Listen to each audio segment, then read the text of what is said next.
CSS list पहले।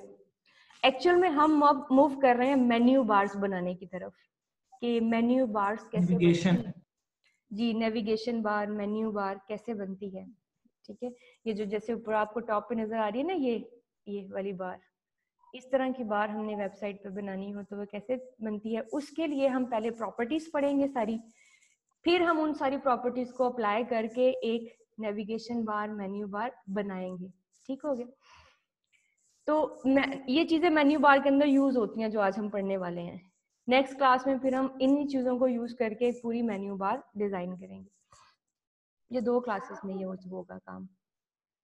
CSS list है, सबसे पहले लिस्ट हमने HTML में पढ़ी थी, ठीक है। उसमें हमने, आपको पता है, ऑर्डर लिस्ट और अनऑर्डर लिस्ट पढ़ी थी।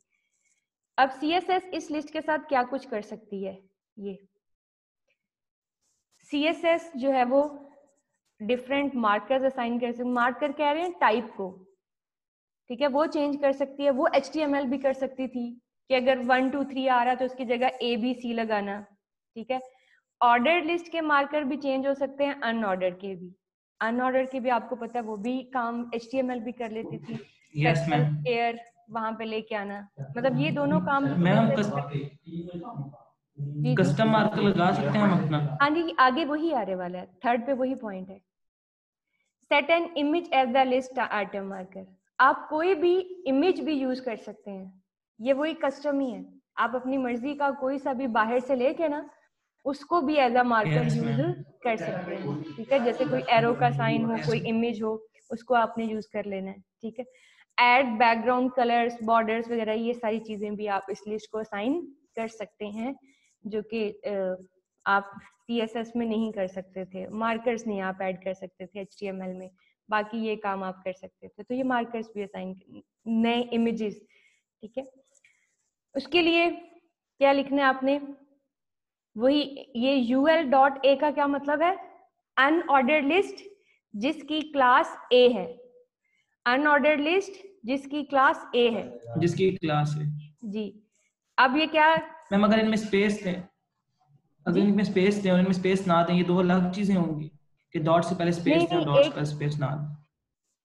ये अगर तो डॉट नहीं डाला आपने, डॉट नहीं डाला, वो तो टैग बन जाएगा। हाँ, वो तो टैग बन जाएगा। वो क्या बन जाएगा, UL के अंदर एक A है, A टैग है। हाँ, UL के अंदर एक A टैग है, वो चीज बन जाएगी, ठीक है। और अगर मैं बात कर रहा हूँ मैम, ये अगर स्पेस दे दे मैम, स्पेस से कुछ नहीं होगा, डॉट से पहले स्पेस से हो सकता है कि सिर्फ और सिर्फ इतना हो कि वो अप्लाई ना हो, ये चीज। मैम वहाँ पे मैम ये तो फिर मैम ये सिलेक्टर चेंज हो जाएगा, मैम ये फिर सिलेक्टर ही चेंज हो जाएगा। नहीं, UL.A, यस मैम। UL के अंदर ये हो जाएगा। UL के अंदर जो है एक ही जो क्लास है, यहाँ पे भी फिलहाल वही मतलब है। UL के अंदर अनऑर्डर लिस्ट में से, मतलब अगर 10 अनऑर्डर लिस्ट हैं, उनके अंदर में 2 अनऑर्डर लिस्ट ऐसी हैं जिसकी क्लास A है। Okay ma'am. और अगर सिंपल आप .A लिखेंगे, उसका क्या मतलब होगा, सारे टैग, एक ही जो भी सारे नहीं, सारे ऐसे टैग्स जिनके अंदर क्लास A है। Yes ma'am. ठीक है। और प्रॉपर्टी कौन सी यूज हो रही है, लिस्ट स्टाइल टाइप। वहां पे सिंपल क्या करते थे, HTML में टाइप लिख देते थे एट्रीब्यूट बना के। Yes ma'am. तो list style type, circle, square, इसी तरह ऑर्डर लिस्ट में करना है। कौन से वाला रिपीट कर दूं, जैसे वो मैंने उसमें भी ये चीज तो ये वाला रिपीट किया हुआ है।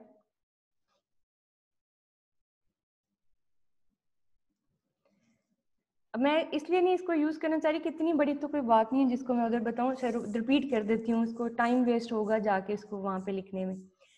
ये ना आपकी कोई लिस्ट लगी है नीचे, उस लिस्ट को ना कोई क्लास असाइन की हुई है A, ठीक है। क्लास और आईडी का कॉन्सेप्ट लिया हुआ है हमने कि क्या होता है। ये ऊपर उठाया हुआ है फिर कि एक अनऑर्डर लिस्ट है UL, उसकी क्लास A है, ठीक है। ये तब हम यूज करते हैं जब हम, फॉर एग्जाम्पल, हमारे पास 3 अनऑर्डर लिस्ट है ना, 3 अनऑर्डर लिस्ट, 3 हम चाहते हैं ये सेटिंग्स तीनों पे अप्लाई हो जाए, तो हम उनके अंदर क्लास लिख लेते हैं, इसकी भी क्लास ए है, उसकी भी क्लास, उसकी भी क्लास, तीनों को क्लास ए असाइन की और तीनों के ऊपर ये सेटिंग कर ली। उससे क्या होगा, हमें हर बारी बारी जाके लिखने की जरूरत नहीं होती। ठीक है, फिलहाल आप इसको यूएल लिख लें तब भी ठीक है, ठीक है, उससे भी कोई फर्क नहीं पड़ता। 1 मिनट वेट कीजिए। अस्सलाम वालेकुम सर।